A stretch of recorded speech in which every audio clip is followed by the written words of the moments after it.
In this video, I'm gonna teach you how to reset PlayStation 4 controller without cable. It's a very easy process, so make sure to follow along. In this video, I'm gonna be talking about some methods that allow you to reset a PlayStation 4 controller. So if a particular controller is giving you trouble and you don't have a cable available to reconnect it, then follow these instructions and one of these should be able to help you.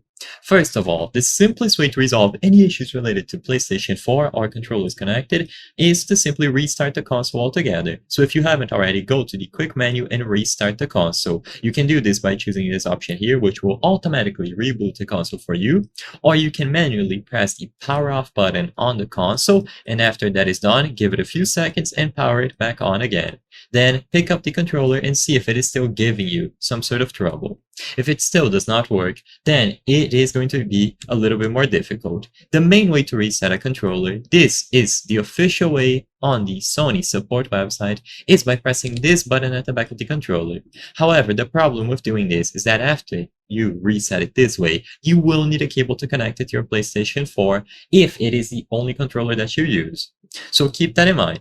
If you have an additional controller available, or if you have a remote that is able to control your PlayStation 4, so some remotes actually have the capability of controlling HDMI devices, then what you can do is go into the settings, access the devices category, choose Bluetooth devices, and connect your DualShock 4 that you reset. This will be done by pressing and holding the PlayStation button and the share button for a few seconds to enable Bluetooth pairing mode. However, like I said before, you should only do this method of resetting the controller by pressing this button with a toothpick or a pin if you have a secondary controller already connected to the console, or if you have a remote that is able to control the PlayStation 4. This is because if there is no way for you to navigate through the menus, you won't be able to actually reconnect the controller. So if the main controller that you are trying to reset is the only controller that you have, there isn't much that you can do.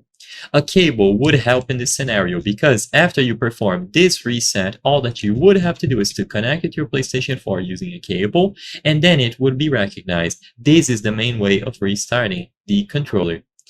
So it will be fully reset. But if you don't have a cable available, then it gets much more difficult because, like I said, you either need to use a secondary controller that is already connected to navigate through the menus so you can find the DualShock 4 to reconnect it, or you need a TV remote that is able to navigate through the menus. If you have none of these options here, then sadly there isn't much else that you can do besides just resetting the console. I hope I was able to help you on how to reset PlayStation 4 controller without cable. If this video helped you, please be sure to leave a like and subscribe for more very easy tips. Thank you for watching.